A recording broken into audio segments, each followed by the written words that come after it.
और हम गुरु अष्टावक्र नहीं है।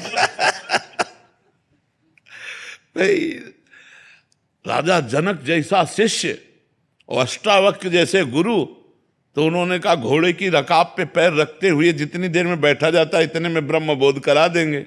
अब राजा जनक जैसे ज्ञानी, तो न तुम जनक हो ना अष्टावक्र।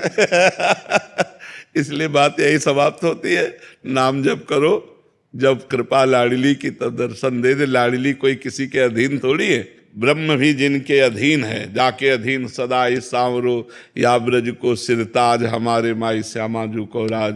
तो इसलिए हम नाम जप करें, उनसे विनय करें, वो कृपा करें तो हो सकता है बस शांति से। जी आयुषी शर्मा जी बना श्री हरिवंश महाराज जी। महाराज जी पहले मुझे मेकअप वगैरह का बहुत शौक था महाराज जी, और ऐसा लगता था खूब पैसा कमाऊं, बड़ा पद हो, सुंदर सुंदर भोग हो। महाराज जी जब से सत्संग सुना है और यहाँ आना शुरू किया है केली कुंज में, तो महाराज जी तब से मतलब ये कम हो गया है, और मतलब ऐसा हो गया कि अभी केवल और केवल भजन करना है, वृंदावन वास हो जाए, प्रभु की प्राप्ति हो जाए। महाराज जी अब बहुत बड़ी कृपा हुई है जो ऐसी बात आई है, बहुत बड़ी कृपा हुई। बस इस बात को परिपक्व कर लो, अपने हृदय में बैठ जाए। वृंदावन वास होए चाहे ना होए, लेकिन नाम ना छूटे। जहाँ नाम है वहीं प्रभु हैं। अब हम वृंदावन वास करें, प्रभु का भजन ना हो तो बात ठीक नहीं।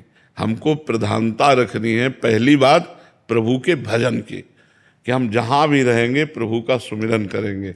अब दूसरी बात अर्जी लगाते रहिए कि वृंदावन वास हो जाए, अगर श्री जी वृंदावन वास दे दें और फिर भजन हो तो और बढ़िया बात है। पर जहाँ भी रहे भजन परायण रहे। मनुष्य जीवन का उद्देश्य यही है कि हम अपने कर्तव्य कर्म का पालन करते हुए, ध्यान से सुनो, अपने कर्तव्य कर्म का पालन करते हुए भजन करके भगवान को प्राप्त कर लें।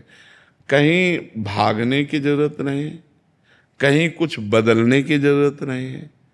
जो हो, जहाँ हो, जैसे हो, भगवान के हो, आप बस नाम जप शुरू कर दो, भगवान का सुमिरन करो, अच्छे कर्म करो, पवित्र भोजन करो, भगवान की कृपा हो जाएगी। अच्छे कर्म नहीं हुए, अगर हमसे गलत कर्म होते रहे तो बहुत समय फिर लगेगा। मार्जन बार बार नहाओ और धूल में लौट जाओ, तो यह है कि अच्छे कर्म किए और फिर बुरे कर्म किए, फिर भजन किए, फिर बुरे कर्म किए, तो बहुत जन्म लग सकते हैं। अगर हमसे पाप कर्म ना हो और हम भजन करें तो हमारा मंगल। आपसे सही कहते हैं, ये वेश परिवर्तन या देश परिवर्तन, इससे कुछ नहीं होता। जब तक उद्देश्य परिवर्तन नहीं होता तब तक बात नहीं बनती। अगर हमारा उद्देश्य अंदर का बदल जाए, जैसे बच्चा बोला पहले उद्देश्य था शरीर श्रृंगार संसार सुख, अब हमारे अंदर लगता है कि मनुष्य जन्म की सार्थकता भगवत प्राप्ति, तो उद्देश्य बदल गया। अब आप नौकरी करो, व्यापार करो, कुछ भी करो, आपका उद्देश्य भगवत प्राप्ति है तो बढ़िया। अब जैसे उद्देश्य हो गया धन मान प्रतिष्ठा, तो अब आप चाहे बाबा जी बन जाओ, चाहे आप गृहस्थ रहो, वही चलेगा, क्योंकि उद्देश्य आपका धन बन गया ना, उद्देश्य आपका संसार बन गया। बस इसलिए हमें ये समझना है कि हमारा उद्देश्य ठीक हो जाए।